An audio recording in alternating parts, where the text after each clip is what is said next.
경인방송 NIB 뉴스는 한국 방송 최초로 지상파 라디오와 지역 케이블 TV가 결합한 통합 뉴스입니다. 이 4월 2일 첫 방송을 시작해서 이번이 벌써 41번째인데요. 성과도 많았지만 미흡했던 점도 있었습니다. 2011년 경인방송 NIB 뉴스를 이현준 기자와 함께 살펴보겠습니다. 경인방송 NIB 뉴스는 주로 어떤 뉴스들을 다뤘습니까? 네, 경인방송 NIB 뉴스는 인천 지역의 뉴스를 밀도 있게 다뤄왔습니다. 중앙 공중파 방송들에서 쉽게 접할 수 없었던 인천 지역 곳곳을 취재해왔습니다. 경인방송 NIB 뉴스는 지역의 이슈를 집중 취재해 지역에 큰 반향을 일으키기도 했습니다. 그럼 올해 인천 지역 사회의 반향을 불러일으켰던 경인방송 NIB 뉴스 보도에 대해 간략하게 정리 좀 해주시죠. 네, 지난 4월 경인방송 NIB 뉴스 2회째 보도인데요. 경인고속도로의 폐해와 경인고속도로 통행료 징수 문제에 대해서 집중적으로 다뤘습니다. 이 보도로 인해서 꺼져가던 인천 지역 경인고속도로 징수료 문제에 대한 불씨가 다시 되살아났습니다. 경인고속도로는 1968년 12월 개통돼 통행료 징수 기간이 40년이 지났습니다. 총 투자비 2,600억 원에 2배가 넘는 5,500억 원이란 이익을 얻어 회수율 207%에 이릅니다. 노후로 인한 환경오염은 물론 교통량 증가에 따른 고속도로의 기능도 상실했습니다. 게다가 인천의 동서균형 발전을 가로막아왔습니다. 경인방송 NIB 뉴스는 경인고속도로를 직접 달려보면서 그 폐해와 통행료 징수의 부당함을 낱낱이 지적했습니다. 결국 인천 시민들의 분노가 터졌고 시민단체들이 나섰습니다. 네, 그렇군요. 그럼 현재 경인고속도로 관련 소송은 어떤 것들이 진행되고 있습니까? 네, 경실련들 시민단체는 2011년 6월 한국도로공사를 상대로 경인고속도로 통행료 부가처분 행정소송을 냈습니다. 또 10월에는 국토해양부 장관을 상대로 행정소송을 제기했고 11월에는 수원지방법원에 위헌 법률심판 제청도 제기했습니다. 네, 시민단체에 이어 이 지역 정치인들도 여야 없이 나섰죠. 네, 그렇습니다. 여야를 가릴 것 없이 인천 지역 정치인들이 모두 한 목소리로 경인고속도로 통행료 징수 폐지를 촉구하고 나섰습니다. 홍일표 국회의원은 통행료 폐지 내용이 담긴 법안을 발의했고 현재 이 법안은 국회에 계류 중입니다. 네, 저희 경인방송 NIB 뉴스는 경인고속도로의 통행료가 폐지될 때까지 계속해서 감시의 끈을 놓지 않겠습니다. 첫 방송에 나갔던 서구 루원시티 그리고 남구 도화지구 등 이 구도심 재생사업의 표류에 대한 보도도 빼놓을 수가 없는데요. 구도심 재생사업 관련 보도도 좀 소개를 해주십시오. 네, 경인방송 NIB 뉴스는 서구 루원시티와 도화지구 이 두 곳에 대해 현장 룻보 취재와 함께 다양한 계층의 주민들을 만났습니다. 또 도시 재생사업이 지지부진하게 진척이 늦어지기에 따라서 많은 문제점들이 생기고 있습니다. 무엇보다 거리에 온통 부서진 집들만이 남아있어 유령 도시를 방불케 하고 있습니다. 인적은 뚝 끊긴 데다가 특히 야간엔 각종 범죄 발생의 우려마저 커져가고 있습니다. 남아있는 지역 주민들의 고통은 참담했습니다. 네, 지금까지 좀 무거운 주제로 이야기를 나눠봤는데요. 주제를 좀 바꿔보겠습니다.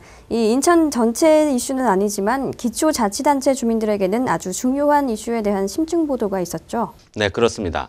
수인선 지상화 구간이 지나는 연수구 일부 지역에 대한 집중 보도였습니다. 인천과 수원을 연결하는 수인선 구간 가운데 인천시 연수구 승기역부터 송도역까지 2km가량이 지상으로 건설됩니다. 이 구간에 철도가 지상으로 건설되면서 주민들은 지역 단절과 소음, 분진 피해에 고스란히 노출될 수밖에 없었습니다. 주민들은 철도공단과 인천시의 대책 마련을 요구했지만 아무런 해결책도 나오지 않았습니다. 결국 지초단체인 연수구가 나섰습니다. 철도 위를 덮는 덮개공원을 만들고 도서관 등 편의시설을 설치하기로 했습니다. 네, 그 밖에도 경인방송 NIB 뉴스는 이 고발 기사들을 발굴해서 보도를 했었죠. 그리고 일부 보도와 관련해서는 관계기관이 신속한 처리를 하는 그런 모습도 보였습니다. 네, 그렇습니다. 얼마 전 경인방송 NIB 뉴스는 특정 상표가 부착된 공예용 니스가 최근 청소년들 사이에서 환각용으로 급속하게 번져가고 있다는 보도를 해드린 바 있습니다. 더욱이 공예용 니스가 학교와 문구점에서 손쉽게 구할 수 있어 더욱 충격을 줬는데요.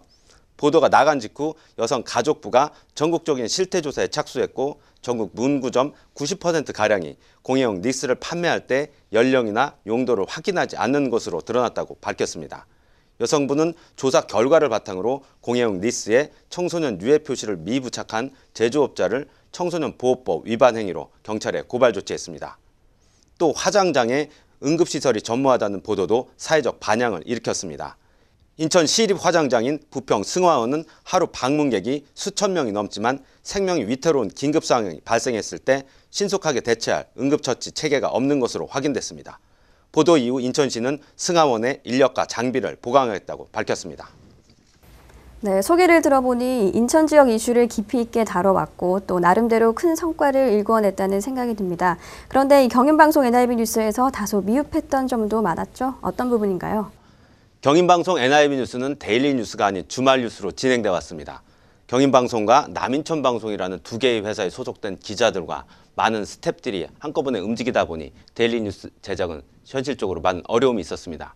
이렇다 보니 속보성에서 한계성을 드러냈습니다. 그 대표적인 예가 인천의 조폭 난동 사건이었습니다. 전국적인 이슈가 되었던 사안이어서 중앙 공중파 방송사들이 크게 보도를 했습니다. 그런데 중앙 방송사들은 이 사건을 조폭 난동만 부각해 보도하는 바람에 인천은 한순간에 조폭 도시가 돼버렸습니다. 당시 현장에 있던 인천 경찰들의 눈물겨운 노력이 있었는데 그거는 전혀 보도가 안 되지 않았습니까? 왜 그런 건가요?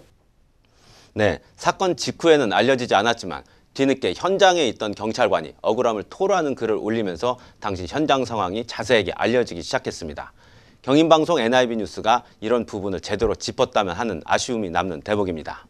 네, 그렇다면 이 2012년 경인방송 NIB 뉴스 어떻게 개선됩니까? 네, 최우선적으로 데일리 뉴스를 제작할 계획입니다. 현실적으로 많은 어려움이 있겠지만 경인방송과 남인천방송이 1년 정도 손발을 맞춰왔기 때문에 어느 정도 가능할 것으로 보고 있습니다. 또 인천 지역 뉴스를 강화할 계획입니다. 인천 시민을 위한 편파방송도 계속할 계획입니다.